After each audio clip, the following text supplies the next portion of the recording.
الحمد لله نحمده ونصلي على رسوله الكريم أما بعد فقد قال الله تعالى في القرآن العظيم وفي الفرقان المجيد بعد أعوذ بالله من الشيطان الرجيم بفضل بسم الله الرحمن الرحيم الحمد لله الذي خلق السماوات والأرض وجعل الظلمات والنور صدق الله العظيم الحمد لله அல்லாஹ்வினுடைய மிக பெரும் கிருபையினால் இன்றைய தினத்தினுடைய தராவீஹ் தொழுகையினை முழுமையாக கேட்கக்கூடிய தௌஃபீகை வழங்கி அருளிய அல்லாஹ்விற்கு எல்லா புகழும் உரித்தாகட்டுமாக. எஞ்சி இருக்கக்கூடிய எல்லா நாட்களிலும் அனைத்து வகையான இபாதத்துகளையும் செய்யக்கூடிய தௌஃபீகை ரப்புல் ஆலமீன் உங்களுக்கும் எனக்கும் வழங்கி அருள் புரிவானாக. ஆமீன். அல்ஹம்துலில்லாஹ். அல்லாஹ்வினுடைய மிக பெரும் கிருபையினால் இன்றைய தினம் சூரத்துல் அன்ஆம் என்று சொல்லக்கூடிய ஒரு அத்தியாயம் முழுவதுமாக ஓதப்பட்டது. இந்த அன்ஆம் என்ற வார்த்தைக்கு பொருள் கால்நடைகள் என்று சொல்லப்படும். இந்த சூறாக்குன்னு சொல்லி ஒரு சில தனித்துவங்கள் இருக்குது. பெருமானார் ஸல்லல்லாஹு அலைஹி வஸல்லம் அவர்கள் இந்த குர்ஆனில் ஆரம்பத்தில் இருக்கக்கூடிய ஒரு சூரத்துல் ஃபாத்திஹா அல்லாமல் சூரத்துல் பக்கராலேருந்து சூரத்துல் அன்ஆம் வரையிலும் ஒரு 7 சூறாக்களை சபஉத் திவால்னு சொல்லுவாங்க, நீண்ட சூறாக்கள்னு சொல்லுவாங்க. இந்த 7 சூறாக்களும் தௌராத்துக்கு பகரமாக, தௌராத்து வேதம் இருக்கு பார்த்தீங்களா, அந்த தௌராத்துக்கு பகரமாக அருளப்பட்ட சூறாக்கள் என்பதாக பெருமானார் ஸல்லல்லாஹு அலைஹி வஸல்லம் அவர்கள் சொல்லியிருக்கிறாங்க. இது இதனுடைய ஒரு தனித்துவம். இரண்டாவது, நான் வஹி இறங்குற விதத்தை பற்றி நான் கடந்த பயானில் நான் சொல்லியிருந்தேன். மொத்தமாக அருளப்பட்ட ஒரு நீண்ட சூறா இந்த சூரத்துல் அன்ஆம். ஏறத்தாழ 1.25 ஜுஸு இந்த சூறா. இந்த ஒட்டுமொத்த 1.25 ஜுஸுவும் ஒரே வகையில் இறங்கப்பட்ட சூறால இது மிக முக்கியமான ஒரு சூறா. அடுத்தபடியாக இன்னொரு ஹதீஸில் வருது, இந்த சூறாவை வஹி இறக்கி கொண்டு வரும்போது சுமார் 70,000 மலக்குமார்கள் இந்த சூறாக்களை சுமந்து ஜிப்ரீல் அலைஹிஸ்ஸலாத்து வஸ்ஸலாம் அவர்கள் பெருமானாரிடத்தில் வஹியை ஒப்படைச்சாங்க. இதுவெல்லாம் இந்த சூறாவினுடைய தனித்துவங்கள். இந்த சூறாவை அல்லாஹ் ஏன் இவ்வளோ தனித்துவம் படுத்தினா, இந்த சூறாவில் அப்படி என்ன மிகைப்பு கண்ணியை அல்லாஹ் படுத்துறான்னு கேட்டால், இந்த சூறாவினுடைய முதல் ஆயத், ஆரம்ப வார்த்தை. இந்த சூறா அல்ஹம்துலில்லாஹில்லதி ஹலகஸ் ஸமாவாதி வல் அர்த வஜஅல ظுலுமாதி வன் நூர். அல்ஹம்துலில்லாஹ்ன்ற வார்த்தையில் இந்த சூறா ஆரம்பிக்குது. குர்ஆனில் 5 சூறாக்களினுடைய ஆரம்பத்தில் அல்லாஹ் தஆலா அல்ஹம்துலில்லாஹ்னு ஆரம்பிக்கிறான். நம்ம தெரிஞ்சுக்கணும் குர்ஆனை பற்றி. சூரத்துல் ஃபாத்திஹால அல்லாஹ் அல்ஹம்துலில்லாஹ்னு ஆரம்பிக்கிறான். அடுத்தபடியாக சூரத்துல் அன்ஆம்ல அல்ஹம்துலில்லாஹ்னு ஆரம்பிக்கிறான். சூரத்துல் கஹ்ஃப் வாரம் நம்ம ஓதுறோம் பார்த்தீங்களா, அதனுடைய ஆரம்பமும் அல்லாஹ் தஆலா அல்ஹம்துலில்லாஹ்னு ஆரம்பிக்கிறான். சூரத்து சபா அதுவும் அல்ஹம்துலில்லாஹ்னு துவங்கப்படுது. சூரத்துல் ஃபாத்திர், இந்த 5 சூறாக்கள் அல்ஹம்துலில்லாஹ் என்று துவங்கப்படுது. அதே போல 5 சூறாக்களினுடைய கடைசி ஆயத்திலையும் அல்லாஹ் தஆலா அல்ஹம்துலில்லாஹ்ன்ற வார்த்தையை வச்சு முடிக்கிறான். ஒன்று சூரத்து பனி இஸ்ராயில் வகுலில் ஹம்துலில்லாஹ்னு அல்லாஹ் முடிப்பான். அடுத்தபடியாக சூரத்து ஸாஃபாத், இதனுடைய கடைசி ஆயத்தும் அல்ஹம்துலில்லாஹ் வச்சு முடிக்கப்படுது. அடுத்து சூரத்து நமல், சூரத்து ஜுமர், சூரத்துல் ஜாசியா, இந்த 5 சூறாக்களினுடைய கடைசி வார்த்தைகளில் அல்லாஹ் தஆலா அல்ஹம்துலில்லாஹ்னு முடிக்கிறார். சரி, ஹஸரத் ரிப்பீட்டடாக அல்ஹம்துலில்லாஹ்ன்றாரே, இந்த அல்ஹம்துலில்லாஹ்க்கு என்ன பொருள்? நம்ம எல்லாருக்கும் என்ன தெரியும்? எல்லா புகழும் அல்லாஹ்வுக்கே உரித்தாகட்டுமாக. இதுதான் அல்ஹம்துலில்லாஹ் அப்படின்னு நம்ம நினச்சிட்டு இருக்கோம். ஆனால் பொதுவாக உலகத்தில் ஒரு விஷயத்தை யாராவது ஒரு நபர் துவங்கி வச்சாருன்னு சொன்னால் நம்ம என்ன செய்வோம்? பொதுவாக ஒருத்தவர் மருத்துவத்தை இன்ட்ரடியூஸ் பண்ணுறாரு, காலகாலத்துக்கும் அவரை பற்றி புகழ்வோமா மாட்டோமா? ஒருத்தவர் என்ன பண்ணுறாரு? கல்வியை இன்ட்ரடியூஸ் பண்ணுறாரு. அவர் என்ன பண்ணுவோம், காலங்காலமாக புகழ்வோமா மாட்டோமா? இந்த சூறாவினுடைய துவக்கத்தில் அல்லாஹ் சொல்லக்கூடிய வார்த்தைகள் என்ன தெரியுமா? இந்த உலகத்தை படைத்து, வானத்தை படைத்து, பூமியை படைத்து, இருளை படைத்து, நூரை படைத்த அல்லாஹ்விற்கு எல்லா புகழும் முறித்தாகட்டுமாக. அப்ப இந்த உலகத்தை ஆதிலேந்து கழித்து தினம் வரையிலும் கடைசி வைத்தும் துவங்கி வைத்தவன் யாரு? அல்லாஹ். அதனால தான் இந்த எல்லா புகழும் அல்லாஹ்விற்கே உரித்தாகட்டுமாக அப்படின்னு அல்ஹம்துலில்லாஹ் அல்லாஹ் ஆரம்பிக்கிறான். சரி, இந்த சூரா கால்நடைகள்னு சொல்லப்பட்டுச்சு பார்த்தீங்களா? இந்த சூரா எதுக்காக வேண்டி இறங்கப்பட்டுச்சுன்னு சொன்னால், பெருமானார் ஸல்லல்லாஹு அலைஹி வஸல்லம் அவர்களுடைய காலத்தில் இந்த கால்நடை பிராணிகளுடைய விஷயத்தில் ஒரு மூட நம்பிக்கைகள் பல பரவுது. இது சாப்பிடலாமா, இது சாப்பிடக்கூடாதா, அதாவது ஹராம் ஹலாலை தாண்டி ஹலால் கேட்டகரி வந்த பிறகு இதை ஆண்கள் தான் சாப்பிடணும், இதை பெண்கள் தான் சாப்பிடணும், இதை சாப்பிடக்கூடாதுன்னு ஒரு சில மூட நம்பிக்கைகள் பரவுது. இன்னைக்கு வரைக்குமே அந்த விஷயம் இருக்குது. என்ன தெரியுமா? பல முறை ஜும்மா பயானில் சொல்லிட்டாலும் சரி, பல முறை சந்தேகங்களை தீர்த்தாலும் சரி, இன்னும் சில நபர்கள் வந்து கேட்பாங்க, ஹஸரத் ஹக்கீக்கா என் பிள்ளைக்கு நான் கொடுக்குறேன், இந்த ஹக்கீக்கா கறியை நாங்கள் பெற்றவங்க சாப்பிட்லாமா, கொடுக்குறவங்க சாப்பிட்லாமா? பல முறை சொல்லியாச்சு, ஹக்கீக்காவுடைய கறியை தாராளமாக சாப்பிடலாம்.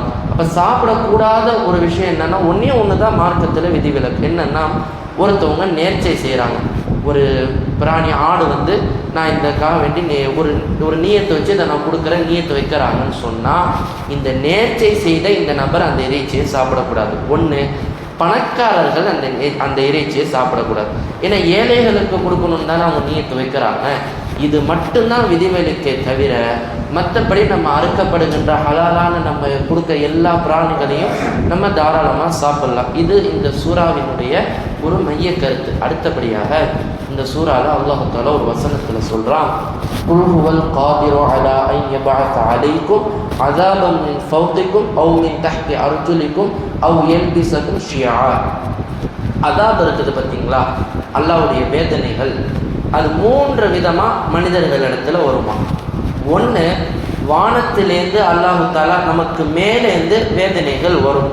உலமாக்கள் இதுக்கு சொல்லக்கூடிய கருத்து என்னன்னு சொன்னால், மேலேருந்து நமக்கு ஒரு வேதனைன்னு சொன்னால் ஆட்சியாளர்கள் நமக்கு மேலே இருக்கிறாங்க பார்த்தீங்களா, சென்ட்ரல் கவர்மெண்ட்டு, இந்த கவர்மெண்ட்டு, நமக்கு ஆட்சியாளர்கள் இருக்கிறாங்க பார்த்தீங்களா, அல்லாஹ் நாடினால் இவர்களின் மூலமாக நமக்கு என்ன கொடுப்பான்? வேதனைகளை கொடுப்பான். ஒன்று. ரெண்டாவது, கீழிருந்து மனிதர்களுக்கு வேதனை வழங்கப்படும். இந்த கீழேந்து வர்றது தான் நமக்கு தெரிஞ்சது, இந்த பூகம்பம், சூறாவளி, திடீர்னு இந்த மாதிரி சுனாமி, இது போன்ற வேதனைகளை அல்லாஹ் கொடுப்பான். மூணாவதாக சொல்லக்கூடிய வேதனை தான் ரொம்ப முக்கியமான ஒரு வேதனை. உங்களுக்கு மத்தியிலே நாங்கள் சண்டை சச்சரவுகளை ஏற்படுத்தி ஒரு கூட்டத்தாருக்கும் இன்னொரு கூட்டத்தாருக்கும் வேதனை கொடுக்கப்படும். இதுதான் இன்னைக்கு மக்கள் மத்தியில் பரவலாக நடந்துக்கிட்டு. என்ன தெரியுமா? நம்ம எல்லாரும் யாரு? முஸ்லீம்கள். நம்ம எல்லாரும் யாரு? முஸ்லீம்கள். ஒரே உம்மத்தை சார்ந்த மக்கள்.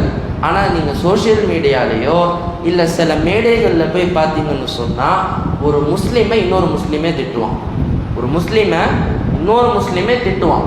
அல்லாஹ் இந்த மார்க்கத்தை பல வழிகளில் கொடுத்துருக்கான். உங்களுக்கு எந்த வழிகளில் வேணுமோ அதை நீங்கள் பிடிச்சிட்டு தாராளமாக போங்க, யாரும் உங்களை தடுக்கலை. நீ போகிறது சரி வழி, நான் போகிறது தப்புன்ற மாதிரி இன்னைக்கு மேடை போட்டு திட்டக்கூடிய ஒரு சமுதாயம் எது தெரியுமா? முஸ்லீம் சமுதாயம் மட்டும்தான். கிறிஸ்டினில் போய் நீங்கள் பார்த்தீங்கன்னா, கிறிஸ்டினில் பல பிளவுகள் இருக்குது, பல பிரச்சனை இருக்குது. ஆனால் எங்கேயாவது கிறிஸ்டினே திட்டி நீங்கள் பார்த்துருக்கீங்களா? இந்துக்கள்லேயும் பல பிரிவுகள் இருக்குது, பல பிரச்சனைகள் இருக்குது. எங்கேயாவது இந்துக்கள் மேடை போட்டு அவங்களை இன்னும் திட்டி நம்ம பார்த்துருப்போமா? அவங்களுக்கு இருக்கக்கூடிய ஒற்றுமைகள் கூட இன்னைக்கு முஸ்லீம் சமுதாயத்துக்கு இல்லைன்னு சொன்னால், இதுதான் அல்லாஹ் சொன்ன அந்த 3வது வேதனை. உங்களுக்கு மத்தியிலேயே சண்டை சச்சரவுகளை ஏற்படுத்தி ஒரு வகையான வேதனை அல்லாஹ் கொடுப்பான் அப்படின்ற இந்த வசனத்தின் மூலமாக நமக்கு புரியவர். கடைசியாக குர்ஆனில் 2 வசனங்கள் இருக்குது. உலமாக்கள் சொல்லுவாங்க, இந்த 2 வசனங்களை யார் மனதால் விளங்கிக்கிறானோ அவன் பாவமே செய்ய மாட்டான். அவன் என்ன செய்ய மாட்டான்? பாவமே செய்ய மாட்டான். ஒன்று, இந்த சூறாவில் வரக்கூடிய வலக்கது ஜித்துமூனா ஃபுராதா அப்படின்ற ஒரு வசனம். இன்னொன்று சூரத்துல் மரியம்ல வரக்கூடிய குல்லுஹும் ஆத்தி யௌமல் கியாமத்தி ஃபருதா. இந்த வசனத்துடைய விளக்கம் என்னன்னு சொன்னால், மனிதன் இந்த உலகத்திலேருந்து அல்லாஹ்விடத்தில் திரும்பி வரும்போது அவனிடத்தில் ஒன்றுமே இருக்காது, அவன் மட்டும்தான் வருவான். அவனுடைய சொத்து செல்வங்கள், அவன் சேர்த்து வைத்த குடும்பங்கள் எல்லாமே அவனை விட்டுட்டு அவன் மட்டும்தான் தனியாக அல்லாஹ்விடத்தில் வருவான். அப்படின்ற இந்த வசனத்துடைய அர்த்தம் யார் மனதால் விளங்குகிறார்களோ அவர்கள் என்ன செய்ய மாட்டாங்க, பாவமே செய்ய மாட்டாங்க.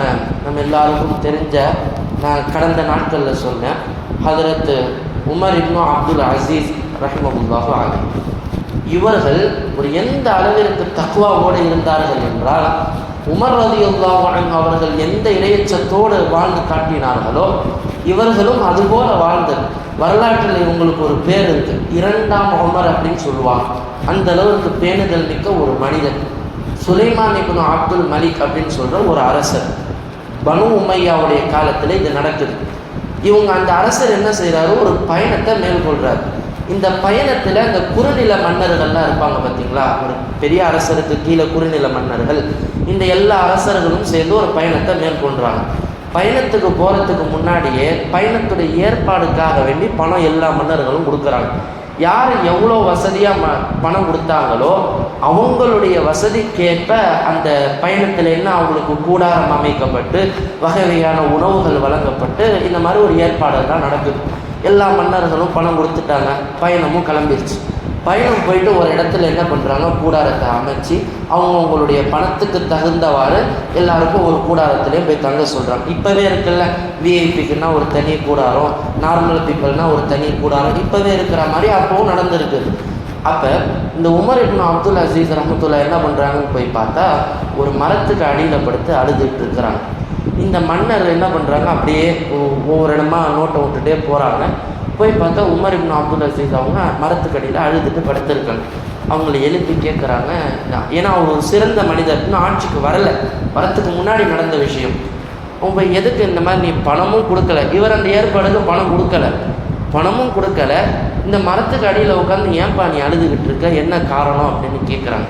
அப்போ உமர் இப்னு அப்துல் அசீஸ் அவங்க சொல்கிறாங்க, கவனிங்க, அவங்களுடைய சிந்தனை எப்படி இருந்திருக்கு பாருங்கள். இந்த ஒரு சாதாரண பயணத்துக்கு யார் யாரெல்லாம் முன்பணம் கொடுத்தார்களோ அவர்களுக்கு என்னென்ன கிடைக்குது, அவர்களுடைய வசதிக்கேற்ப கூடாரங்களும் இருப்பிடமும் அவருக்கு எல்லா வசதியும் கொடுக்கப்படுது. அப்போ மறுமை என்னும் ஒரு மிகப்பெரிய ஒரு பயணத்தில் இந்த உலகத்தில் நம்ம எதுவுமே நம்ம சேர்க்கலன்னு சொன்னால் எப்படி அல்லாஹ் நமக்கு சொர்க்கத்தில் நமக்கு கூடாரம் அமைத்து நம்முடைய தேவைகளை கொடுப்பா.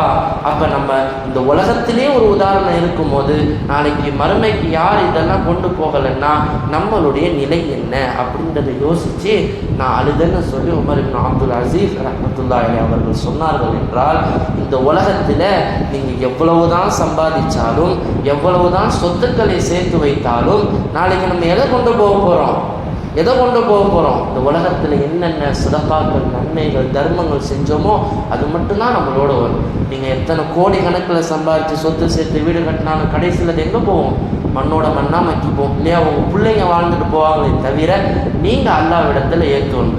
அந்த 2 வசனங்கள், அந்த வசனத்தை அல்லாஹ் தஆலா இந்த சூறால சொல்கிறான். ஒரு மனிதன் அல்லாஹ்விடத்தில் திரும்ப வரும்போது அவனுடைய எல்லா வகையான சொத்து சுகங்களை விட்டு தனியாகத்தான் அல்லாஹ்விடத்தில் கொண்டு வரப்படுவான் என்பதாக இந்த சூறால ஒரு மைய கருத்தாக நமக்கு சொல்லப்படுகிறது. எனவே வாழக்கூடிய இந்த குறுகிய வாழ்க்கையில் எவ்வளவு மறுமைக்காக வேண்டி தயார் செய்ய முடியுமோ அந்த தயாரை செய்யக்கூடியவர்கள் தான் உண்மையான புத்திசாலி என்பதாக பெருமானார் ஸல்லல்லாஹு அலைஹி வஸல்லம் அவர்கள் சொல்லியிருக்கிறார்கள். அப்படிப்பட்ட புத்திசாலிகளாக அல்லாஹ் உங்களையும் என்னையும் ஆக்கி தந்தருள் புரிவானாக. வஆகிரு தஅவானா அல்ஹம்துலில்லாஹி ரப்பில் ஆலமீன்.